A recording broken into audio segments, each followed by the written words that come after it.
Hello and welcome. It is I, Iron Raiden, back yet again with another new topic of discussion. This time, what could it be? Spider-Man No Way Home, of course. It's obligatory, really, for me to do such a thing right about now. That's my phone going off. Anyway, yes, I'm just going to do a flat-out spoiler review instead of tiptoeing around because, well, at this point, hell, if you're watching my video about it, then I would think that more than likely you've seen the movie and seen everyone else's spoiler review. So it's just like, I just don't want to tiptoe around it. I just want to flat out just put it out there in this video. So it's obvious, do what you want to do. Anyway, let's just jump right on into it. Now, I did do a previous video talking about the whole speculation as to whether or not Tobey Maguire, Andrew Garfield, are they in the movie? Are they not? And I said in that video that basically, well, it's only safe to assume so because why the hell wouldn't you do that? I mean, it's a golden opportunity. You already have all the past villains coming back, so there's no effing reason why you wouldn't bring them back. So everyone's talking about, oh, spoiler this, spoiler that. There's nothing to be spoiled. Yes, they're in the damn movie, and yes, it delivers on exactly what it needs to for that.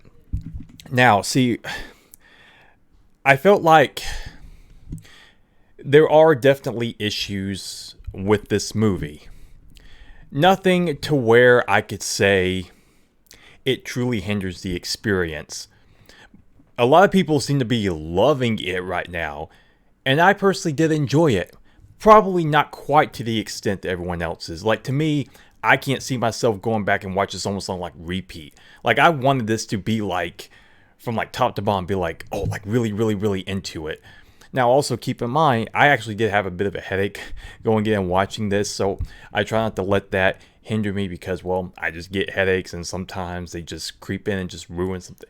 But I didn't let that prevent me from taking in what I was seeing and trying to get into it, because especially towards the end, like I was grinning, honestly. Even when Andrew Garfield came into the picture, I was just like, your movies are redundant, but damn, it's actually kind of cool to see you in this movie. And so for me, I felt like a lot, like maybe first half or so, I just felt like for some reason, pacing seemed kind of off to me. I'm not entirely sure. Like, I really would have to see this again in order to fully process a lot of it. But I do feel like that there could have been just a little bit more, just kind of in the way that, like, for instance, a lot of the MCU humor is still very much present, even though this is very much a Sony film. A lot of that humor is very much in this movie. And to me, it was fine. But even for me, it's still only like maybe every other line where I actually got maybe a little bit more of a chuckle. But I didn't hate it. But then again, it was just like, I'm not laughing out loud with it. And some of that is definitely prevalent towards the end. Once you get Andrew Garfield and Tobey Maguire back in, to where, because they're kind of like having a back and forth, just kind of like yammering about, just like it's almost like a full minute long of just back and forth, them just kind of yapping to each other about something. And it's just kind of like, especially with Tobey Maguire Spider-Man. Now with Andrew Garfield's Spider-Man, I can see it. But with Tobey's Spider-Man, it seemed a little bit off. It just like, I've never really seen him as that like talkative. Because especially we go back and look, we were like, well, Tobey Maguire's Spider-Man didn't really have a lot of the quips going on. And especially him being this older version of that Spider-Man, I don't really see him being as much of like the yapping type and just kind of going on this random little tangent and just talking. Like, that's just very much that MCU-esque humor, just kind of like forcing its way in between them. Now, at first it was like it was fine, but then it just kind of kept going. I just felt like it seemed a little out of place, but that's just me. But that's also not to say is that once they came in and once Peter was at his lowest point, after he just lost Aunt May, because, well, all the Spider-Man, they all lost someone other than Uncle Ben. Tobey Maguire's Spider-Man lost Harry. Andrew Garfield's lost Gwen Stacy, and this one lost Aunt May. And so they also had that kind of like bonding moment once they meet for the first time, and they kind of, they kind of help guide him to let them know it's just like, hey, well, we may be from different universes, but we do obviously experience very similar situations, and that, this isn't the end of that. Like, we are who we are, and it's tough, but this is what we do, and we just gotta keep fighting. And those moments, instantly, I felt like they gave a lot more heart than I would have expected. Like, they easily could just brought them in and been like, "Oh, hey, we're here. We're gonna go fight these guys. Let's go do that. Let's just have fun." But no, they actually did add quite a bit of gravity to these moments, especially when they're like fixing up the serums and stuff to cure the villains of all their powers and all of this. And you're going into more in-depth stuff, and it adds more opportunity. Not because Tobey Maguire's Spider-Man, he didn't really need a lot of closure per se. Like, where we left him off, he pretty much had a good bit of closure for the most part. Andrew Garfield felt like he needed a little bit more, and so that was where when the key moments comes in, is where he actually redeems himself, because they were talking prior about this and losing Gwen and stuff, and how he felt the guilt from that. And then this moment, of course, he saves this Tom Holland's Mary Jane and has this little redemption moment. He has this little moment where he realizes that, and then it just that moment alone was pretty much perfect. I was like, that was a very, very smart thing to do, is to kind of give him closure and give him that sense of redemption, and added a whole lot of impact in just that moment alone, which I thought was really, really good on them to do that. Now, going over to like just some of the villain side of things, where obviously we got Doc Ock. We saw the whole bridge thing. We pretty much saw the whole damn thing at this point before the movie even came out. So going into that, that's of course where he comes face to face with this universe's Peter Parker. And then, of course, that's when all hell starts to break loose, and we get a brief glimpse of the Green Goblin before they're transferred into this underground station for Doctor Strange to set up. Okay, hey, you gotta get these guys, you gotta trap them here so we can send them back and deal with this shit. That's basically what happens there. And this is also when you start to realize is that, yeah, these are somewhat, they have some newer kind of layers to these villains now at this point in time, but you do start to realize is that they are still like at the core where we last left them off. So for instance, Doc Ock, he's not a full-on villain. Like, yeah, he's a bit like kind of, on the edge and like just defensive about some things, but as you kind of go on, it's like, no, he's still very much like the good guy that we kind of like left him off as. And so he does kind of help, run some defense towards the end and stuff like that, and to help, to stop Electro and this and that and stuff. And so I did appreciate that they kind of kept going with that. As far as Willem Dafoe, you start off with him like he's just kind of like, you just know something's up, but he's playing very much like the Norman side of things, where Aunt May, like he goes to feast, Aunt May is like talking to him, trying to help them, and that's where a lot of the plot elements come in, where this Peter, he's he's actually wanting to help them. He's actually wanting to redeem them. And so, of course, that very much plays a factor going into the climax of this, is where that does, for the most part, cause the death of Aunt May. It's because, well, they trusted them, Green Goblin, just throwing out there his plans, just like, I'm just going to let loose and all this stuff. And that's ultimately what cost Aunt May her life. And then Aunt May, is telling Peter that, you still did the right thing. This is what it should be, and blah, blah, blah. And yeah, that leads for a good, solid, heartfelt moment. And like I said, ultimately sets up for all that stuff that's to come right at the climax of this film. And so, yeah, so that's pretty much like the whole middle portion of the film. And that's when we get into like, oh, now he's meeting Electro. Now he's meeting Sandman. And what I found very interesting is that Sandman isn't like, not like for a second, up until the very end, once they cure him, is that he's just literally Sandman. Is that Thomas Hayden Church, you don't see his face. And I'm wondering like why. Either like one of two things or both. It's like they just didn't want to bother, like Thomas Hayden Church just did not want to bother being seen the whole time. He just wanted to sit in a voice booth in his damn PJs just to throughout the movie. And so, like, you just didn't want to bother up until the very end, or they just didn't want to bother him, like, paying him to have him on set. It's just like, screw it, let's just change it. Let's just make him literally just all Sandman all the time, which I thought was kind of funny.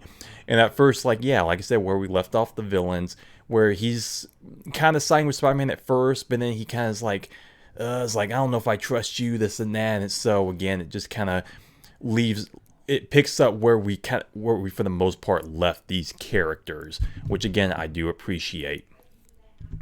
And same thing with like the Lizard. Like the Lizard's full on Lizard. You don't even see that actor up until like literally the very end for like the one shot. Like he was literally on set for like half a day for like reaction shots once they turn him back, and it's just like, oh, this is okay, whatever. I just felt those two were very much funny. I mean, they were very much in the background compared to the other guys, but I mean, it only kind of makes sense. You can only balance these guys so much and all of that. So yeah, like just all in all, and I felt like honestly too, I do feel like I wasn't sure how to feel about the Zendaya version of MJ. I mean, I felt like I probably liked her a bit more than probably most people's. Like, this is not what MJ really should be, but I'm like, she is kind of funny in this role, but I felt like in this film, like from the start to finish, they actually do make her like more kind of normal and a little bit more relatable. Like, she just doesn't seem like she's just like some weird like tomboy, just kind of like making all these weird jokes and stuff.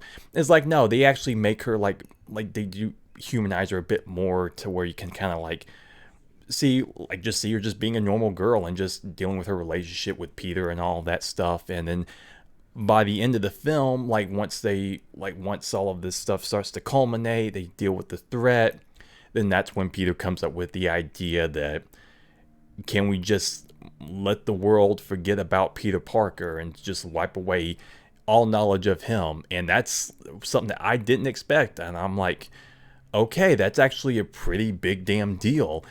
And they actually went through with it to where the world happy, like towards the end, like no one remembers who Peter Parker is, and that's a pretty big moment. And that's the thing I have to credit this film, is that it doesn't feel like it's reliant on the MCU too much. That was part of the problem with the previous two, is that Spider-Man, what makes him work best is his more intimate, like, dwellings and his own intimate demons that he has to deal with when it comes to villains and his personal life and dealing with all that. That was the problem with the first two, is that it just bled too much into the whole, like the MCU as a whole, and it just kind of took away from a lot of the personal story of Peter Parker. This film didn't feel like it really relied on all of that. It felt like a legitimate personal Spider-Man story, and where we leave off, it definitely cements this as just going forward, just Peter Parker, Spider-Man, it's his story, it's his, like, not having to deal with that. That's basically what they set up for. MJ forgets him, his friend Ned forgets him, he goes into the coffee shop to try to get him to remember, but he decides, like, you know what, I'm just going to leave it here for now. He rents his own, like, little crummy apartment that we've seen before, and then just leading into the future of supposedly a new trilogy in the college years of him. So there's a lot of intriguing story that could still come, and so I gotta give them credit for that, for them finally giving us like a true, honest Spider-Man story with this film. And I felt like they left it in a rather mature spot, and I'm like, okay, there's potential here for the future.